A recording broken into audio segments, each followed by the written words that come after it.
नमस्कार साथीहरु, स्वागत छ तपाईहरुलाई टेक नेपाल युट्युब च्यानलमा। साथीहरु, OnePlus को पहिलो budget smartphone OnePlus Nord N20 5G smartphone चाहिँ US मा लन्च भइसकेको छ। यदि यो स्मार्टफोन को प्राइस को कुरा गर्ने हो भने लगभग 35,000 को प्राइस सेगमेन्टमा चाहिँ त्यहाँ लन्च भएको छ। एकदमै राम्रो फिचर्स तथा एकदमै राम्रो स्पेसका साथमा त्यहाँ लन्च भएको छ।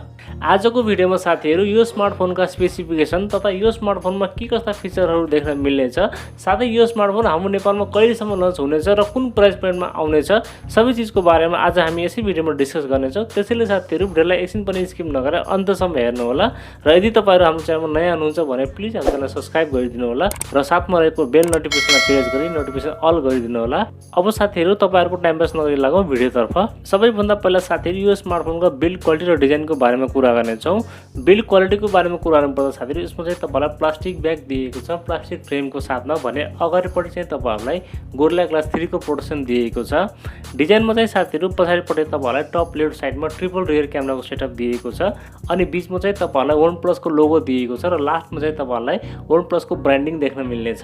डिजाइन चाहिँ साथीहरु यसमा चाहिँ तपाईलाई एकदमै अलग देख्न मिल्नेछ र पछाडिपटि ब्यागमा चाहिँ तपाईलाई म्याट फिनिशको साथमा ब्याग देख्न मिल्नेछ।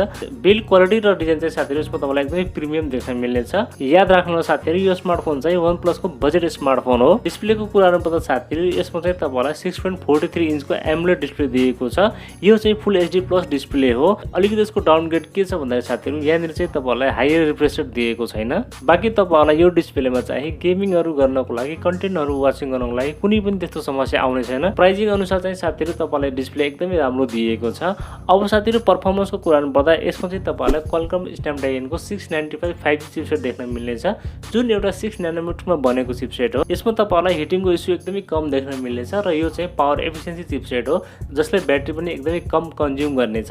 गेमिङका लागि भने साथीहरु, यसमा तपाईलाई Adreno 619 को GPU दिएको छ, जसले तपाईको गेमिङ ग्राफिक्सलाई अझ इन्हान्स बनाइदिनेछ। र्याम र स्टोरेजको कुरा गर्नुपर्दा साथीहरु, यसमा चाहिँ तपाईलाई LPDDR4X को र्याम टाइप अनि UFS 2.1 को स्टोरेज टाइप देख्न मिल्नेछ, जसमा तपाईलाई रिड एन्ड राइट एकदमै राम्रो देख्न मिल्नेछ। भेरिएन्टको कुरा गर्नुपर्दा साथीहरु, यसमा तपाईलाई दुईवटा भेरिएन्ट देख्न मिल्नेछ, एउटा 6128, अर्को चाहिँ तपाईलाई 8128 को भेरिएन्ट देख्न मिल्नेछ। सफ्टवेयरको कुरा गर्नुपर्दा साथीहरु, यसमा चाहिँ तपाईलाई एन्ड्रोइड 11 देख्न मिल्नेछ र यो चाहिँ रन गर्नेछ Oxygen OS 11 रन गर्नेछ। क्यामेराको कुरा गर्नुपर्दा साथीहरु, यसमा तपाईलाई 64 मेगापिक्सल को मेन क्यामेरा, 8 मेगापिक्सल को अल्ट्रा र 2 मेगापिक्सल को तपाईलाई यसमा डेप्थ सेन्सर दिएको छ। भने अगाडिपटि तपाईहरुलाई 16 मेगापिक्सल को सेल्फी क्यामेरा दिएको छ। पछाडि र अगाडिको क्यामेराले साथीहरु तपाईले 1080 को 30 fps सम्म भिडियो रेकर्डिङ गर्न सक्नुहुनेछ।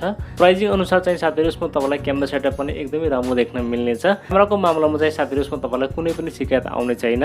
ब्याट्रीको कुरा गर्नुपर्दा साथीहरु, यसमा तपाईलाई 4500 mAh को ब्याट्री दिएको छ, जसलाई चार्ज गर्नको लागि 33 वाट को फास्ट चार्जर पनि तपाईले बक्समा पाउनुहुनेछ। ब्याट्री ब्याकअप चाहिँ साथीहरु यसमा तपाईलाई आरामसम्म 1 दिनको दिनेछ। सेन्सरको कुरा गर्नुपर्दा साथीहरु, यसमा चाहिँ तपाईलाई इन डिस्प्ले फिंगरप्रिन्ट सेन्सर देख्न मिल्नेछ, फेस अनलक पनि देख्न मिल्नेछ।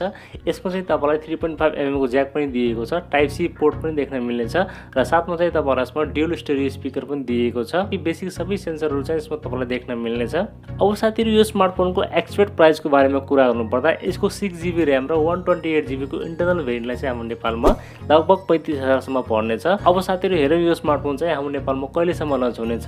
मेरो ओपिनियनको बारेमा भन्नुपर्दा साथीहरु, यदि यो स्मार्टफोन 35,000 को प्राइस सेगमेन्टमा आउँछ भने एकदमै क्लियर स्मार्टफोन हुनेवाला छ साथीहरु। किनभने साथीहरु, तपाईलाई यस प्राइस सेगमेन्टमा OnePlus ब्रान्डको स्मार्टफोन मिल्न जाँदैछ। तो साथीहरु, यति नै थियो स्मार्टफोनको बारेमा। तपाईलाई यो स्मार्टफोनका स्पेसिफिकेसन कस्तो लाग्यो मलाई कमेन्ट गरिदिनु होला। के तपाईहरु यो फोनको वेट गर्नुहुन्छ त त्यो पनि मलाई कमेन्ट गरिदिनु होला। अनि नयाँ साथीभाइहरुले हाम्रो च्यानल हेर्दै हुनुहुन्छ भने प्लिज हामीलाई सब्स्क्राइब गरिदिनु होला। यो भिडियोमा भेट्ने बात गर्दै आजलाई बिदा लिन्छु। हस्, धन्यवाद। जय नेपाल।